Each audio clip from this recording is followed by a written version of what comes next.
I see a lot of people who don't have a plan at all. And that's where I was, right? Like I kind of fell into the digital nomad life.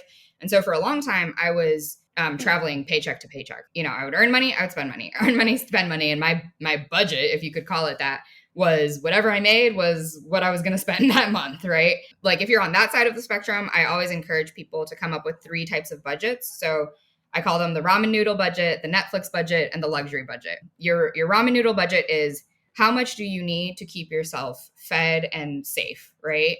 The Netflix budget is like, how much do you need to keep yourself fed, safe, but also like, you know, you pay for Netflix or you pay for a meal out or whatever, those like nice comfort items. And then luxury budget is more like long-term goals, like fancier things, right? Bigger purchases. So when you have those 3 budgets in mind, and these are especially important if you're a freelancer or a small business owner, based on like where your business is going, you can kind of stick to one of those 3 budgets and you can adjust as your business fluctuates, right? So that's for people who like absolutely don't have a plan. On the other side is people who are just like scared. Can I swear? You can say whatever you want to say. Okay. People who are scared shitless, right? And these are usually people who they're like considering the digital nomad life. Maybe they have a 9 to 5 job, whether that's remote or not. And they're scared shitless because they're used to being able to plan every single little thing. And they're like, how much money do I need to save up to be a digital nomad? Is it like $30,000?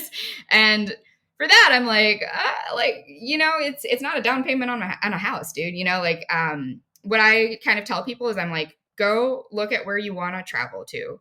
Figure out like average costs for things, right? Like what's the average cost of an Airbnb? What's the average cost of, you know, food, entertainment, train rides, whatever. Like go and create a budget for that place. And then once you have so I always say like 3 months of like travel money. So like create a budget, figure out what it takes for you to travel for a month there. Save up 3 months of travel money plus a train ticket plus a ticket home, right? You always want that kind of like emergency fund as a digital nomad. Is you always want to you always want to be able to go home, whatever that means for you, if things fall apart, right? If COVID happens, Pops. Yeah. If COVID pops, or you know, if a family member needs you, or you just are done with the lifestyle and you want to go home, like you need that emergency fund. But then once you have 3 months of expenses, which in a lot of places is like, you know, anywhere from like $1,000 to $2,000 a month, you can like live really well in a lot of places.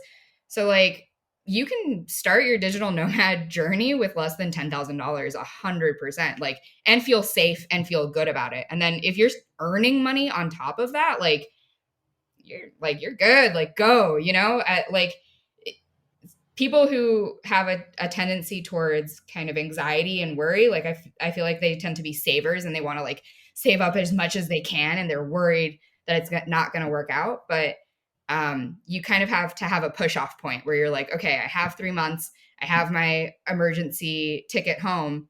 Like, what am I waiting for? Right. Then it's just mental at that point. Just go. Yeah, I also think like in addition to that, I totally agree with having that emergency fund. Like that's one of those things where will just give you such a peace of mind that like no matter what happens, like even if like I run out of money now, I have a little bit of time to try to figure it out. And if, you know, worst comes to worst, I can go home and I can go work at McDonald's or whatever it is. Like there's a way for you to like weasel out of it, not weasel out of it, but kind of like get out of it. You know what I mean? One of the other things that isn't necessarily financial that I always talk to people who are just getting started is like, even if you have a business, like even if you know exactly what you're doing and it has nothing to do with freelancing, I think it's very beneficial to still have like an asset in terms of like an Upwork account or whatever it may be that's in good standing. Because I'll never forget listening to an interview with Louis Cole, who I don't know if you know who that is, but he's like one of the original YouTube like vloggers who was also a traveler. And one of the really interesting things that he said was that at a time in his youth, he actually ended up being homeless in Australia. And the thing that he was able to help him get out of that situation is that he still had his skill of being able to build websites, and he had a laptop. So he said he would literally like sneak up to like coffee shops in Australia, work with clients to build websites to get enough money to go home to the UK where he's from. And that is such a powerful story, because as long as you have a good standing on a website like that and you have like an internet connection, a computer, you can earn money and get yourself out of whatever situation it is. So I think that's just a very, very important thing, to have these sort of like fallback plans, and to know how to handle like yourself if you're in that situation.